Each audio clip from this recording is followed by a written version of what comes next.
Hello, hello, hello, and welcome to my YouTube channel. My name is Jameelah, and I am a master manifestor, and I'm sure you are too, because you're watching content like this. The name of this channel is Holistic Manifesting, because I believe in a whole body, whole mind, and whole being experience to manifest these amazing lives that we're choosing. Welcome to anybody who's just arriving. I have a lot of new subscribers, and hello to everybody who's been here. And what I'm talking about today is how to handle the holidays when you are visiting family and friends. So a lot of people have issues when it comes to holiday seasons and having to go to events. Not having to, but my mindset, if you're grown, you're choosing to go to family events and stuff. And so sometimes it's like a love-hate. You love to be invited to the thing and be around the family, but at the same time, something always goes awry once you get there, right? That's just, a general thing of how it happens. I can kind of say my family used to be like that, but these days it's not so much like that. Everybody seems to give everybody their own lane and stay out of people's way and not wait until a family event to have an argument about something. That's always a good thing. And I think that comes with time and maturity for some, because some people say that they have aunts and uncles that, are still giving trouble at family events. So nonetheless, I got a little list here that I was like, how did you cope with a lot of things when it wasn't so great for you to go all the time?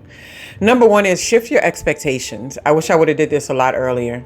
Sometimes we have an expectation that if we've had this spiritual awakening and we're on this new path in life and we have a desire to see things positive and we have a desire for our lives to look a certain way, that we're trying to bring this information or these ideas to people in our family or people who are our childhood or close friends. And I want to tell you, that is not the place. It is not the place. People know what you're into. They know when you are evolving and developing yourself and awakening, and they know when something's different about you. If they want any information from you or to be connected to you, they will do that. They will reach out and try to do that, right? But as far as us going into these environments to where it's just family and friends hanging out, and they're just shooting a breeze. They're just shooting a breeze. It's not an appropriate place to start saying, what are your life plans? What do you want to be? What do you want to do? Unless someone else brings it up, then it's just not necessary. So when I say shift your expectations, put them onto something a lot more simple. Decide that this is not the environment for that. And when I come here, I'm just going to be talking about really basic things just so I can have the camaraderie and be in the environment of family and friends, right? There's something to be said about the social aspect, even if everybody in the environment doesn't meet your standards for what you think a social event should include, right? Learn to turn off the part of your brain that requires a really specific intellectual stimulation. Because like I said before, that's really not the place for it. So sometimes we go in environments and be like, can you believe they were talking about this and they were talking about this and they were saying that? And it's like, yes, I can believe it because it's family. And it's a holiday. It's that kind of environment. People bring up politics who probably shouldn't be talking politics and all this kind of stuff. It's easy for me to stay out of those conversations. So easy. But turn off that part of your brain. It's a great practice for being able to be in environments to where every little aspect of it doesn't meet your desire, it doesn't meet your standard, but you're still able to collaborate and get along with the people and do work and connect with others without having them meet every little standard that you have for yourself, right? I do this a lot with working things, especially if I'm in environments for a short period of time and I'm doing a contract here for 1 week or something like that. And I meet people and I'm like, oh, these people are crazy. But in my mind, I'm thinking that, but as another part of me, I turn off the aspect of me that needs to get anything more out of it. I realize what I'm dealing with and who they are, and then I'm grateful for their interaction, and then I kind of just do the work and have really basic, easygoing conversation. It's really good practice for that. Your family, practicing around your family events is a really good place to start that, right? Learn to limit conversations with difficult people. So I can do this, and it maybe. This is something you can take through year round, right? Calling people certain times of the day or certain times of the week when you know that their time is limited and you know they're only going to be able to talk to you for like a half an hour or so, something like that. It's like start limiting your conversations with difficult people. Sometimes we get caught up in this thing, especially if it's family or something, where we try to prove something or we need to get something out of the interaction, get them to see life the way we see it or whatever it is we're trying to do. And in that process, you're only going to lose. You're going to lose because, first of all, you are having an agenda. Whenever you have an agenda for manipulation, it always goes awry, right? So the best way that I have to combat that is to just limit the conversations, right? If you start talking to somebody and it starts to go off the rail, to learn to listen to it and use it as personal development and say, hey, this is contrast, and I'm going to raise you that contrast with some emotional intelligence, right? You don't always have to express that to them. You can just kind of limit the conversation by talking to the person on your way out or on your way in. Say, oh, I just wanted to say, hey, for a second, I'm about to go grab my food. Always act like you got somewhere to go and you're moving through the room, you're moving through the space or whatever, because you know that a few minutes into a conversation with them, it's going to go downhill. It's going to go in a place where you're just not willing to entertain. It's going to be low vibration possibly, and you want to stay above that. So just limit, right? Another thing is enjoy the food. Okay, so I was walking around Thanksgiving. I don't normally eat at these events. I don't know why. I mean, I do know why. I kind of just don't like the heavy food, but I ate twice this most recent one. I tell myself I just got back to my pre-Thanksgiving weight. And my daughter's like, what weight? And I'm like, I can feel it. I can feel it when I put on my jeans. I can feel it when I sit down and my stomach is doubling up. I can feel it. And you don't have to see it, but I can feel it. And so during that time, I kind of just let my guard down, right? And I was really into eating greens big time and rice. And what else was I having? Sweet potato pie over and over again. But what I mean is that I spent time enjoying the food. I wasn't so caught up on the social interaction aspect of it. I found something else to focus on. And I spent a lot of time in the kitchen just eating, but it was enjoyable. I was like, this food is good. And I kept going back for things like potato salad and macaroni. I was like, oh, this is good. And then I would sit down and have the little food. And then I would step away into a little area where, the little living space where nobody's sitting. My daughters find that space to go play on their phones away from everybody. And it was very, very peaceful. It was easy. And it can be a testament to where I've arrived in life. And I like to think that it is. But at the same time, I think sometimes we don't focus on, hey, you getting together with all these people most of the time. Sorry if you don't have a family that can. My apologies. But if you have a family that can cook, to stop worrying about Auntie so-and-so's political beliefs and worry about her baked macaroni because it's so good. And go enjoy it and tell her how good her macaroni is. And that's another thing. Tell everybody how good their food was. They enjoy that too. And it lightens the mood. It gives you a peaceful interaction, right? But don't lie to people. Just tell them, if it's good, it's good. If it's not, just find a way to get away from them. Another thing is have a plan for exit, depending on how toxic it is. Because some people, I'm saying this, but some people really truly have toxic families and environments. Like you can't get through 5 minutes without it just going berserk, right? And you're wondering why are they even getting together anyway? Because they don't appreciate each other. So it's kind of a weird environment.